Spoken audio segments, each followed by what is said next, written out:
What's up, guys? What's going on? I'm Paul. This is Pauline Theology's daily devotional, man, and we're going through the book of Exodus. We're in Exodus chapter 4, verse 19 and 20. 19 and 20. So if you haven't read it yet, stop the tape, see what I say, come back, answer the 4 questions, and we're going to answer these 4 questions. Don't answer the 4 questions, or do it and come back and see what I say about it and compare them. That'd be dope. So you can do that too, but we will answer the questions regardless. So check it out, see what I say, and come back, man.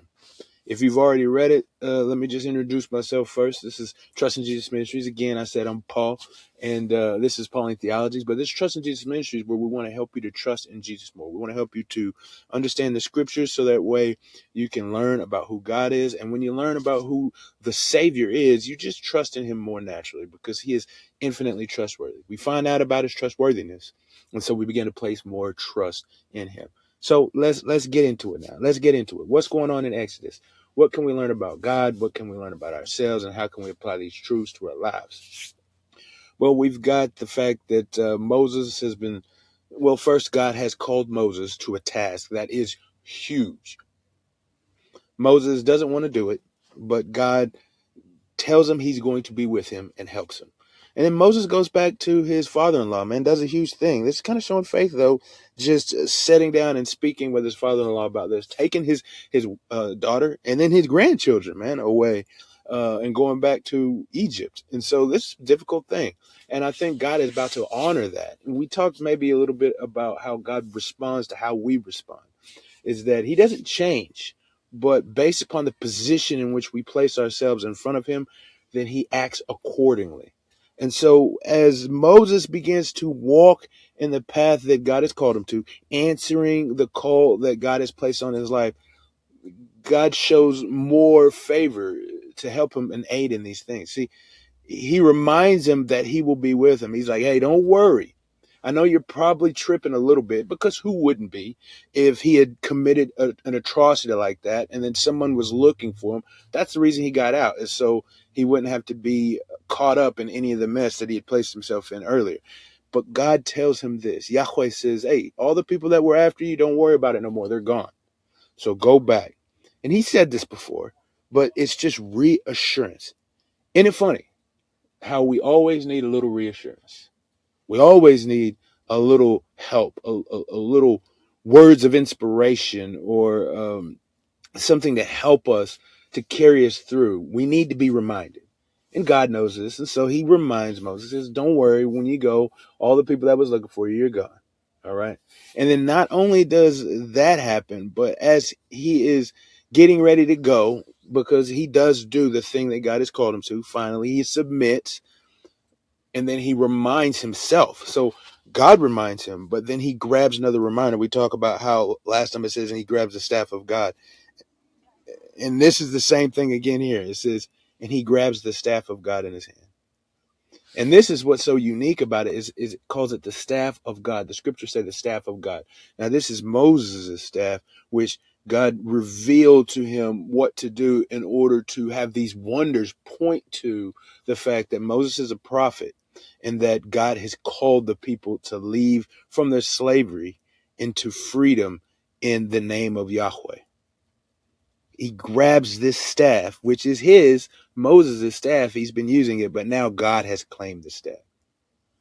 And he is reminding himself of this, but also it is the staff of God now. God is using Moses as his vessel, as his instrument to save the people of God. This is pretty cool. This is pretty cool. What's this say about God? God is consistently and constantly trying to remind us that he is with us, that he is taking care of us, that all the things he's called us to do, he's going to walk it out with us. We don't need to worry. We don't need to worry. He's going to walk it out with us.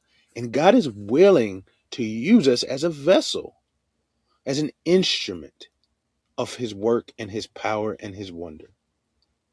That is probably the most amazing thing, because if we're just looking strictly at the life of Moses, he ain't been doing the best. He's doing things that are against the scriptures. Yet God is willing to use him. He ain't doing the best, right? He's outright just trying to not do what it is that God has called him to do, making up any excuse possible.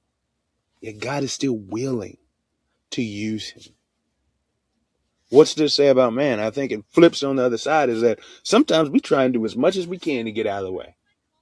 We do as much as we can to get out of the way. But God still will use us. He still will use us. I think another important thing is that Moses in this instant, he does what the will of the Lord is. He takes his family. He tightens up his bootstraps, man, and gets with it. Or I guess a sandal strap. And gets with it, man. So after all the hemming and hawing, he goes. I think Jesus had a parable and he was like, which one do you rather do? The one who's gung-ho about doing it and never does it? Or the one that complains but then ends up doing it? He said, which one actually did the will of the Father? Well, the one who actually did it, even though he complained about it. And I think here is what Moses is. It's like, it's not okay to complain and to hem-ha and all this stuff before you get done. But the key is to do it. The key is to do it. So how do we apply these truths to our lives? Again with it. Do it. Like Nike, just do it. Do it. Now, we don't want to complain about it, but do it. And do it under the understanding that you know that God is going to be with you and he is going to use you to showcase his power and his might. And this is in anything that we do, as long as our hearts are aligned with his will. Now, of course, I want to specifically say, pray, read the scriptures, search your heart, find what it is that God is calling to specifically. But in everything, be reminded, man, be reminded that God is with you and that he will use you. All we have to do is just pack up and go. Pack up and go. Hey, I appreciate you guys for listening, man. And it's been a good journey through Exodus so far. And I can't wait to see the power and the wonder of God and his majesty displayed over the gods of Egypt. See you in the next episode.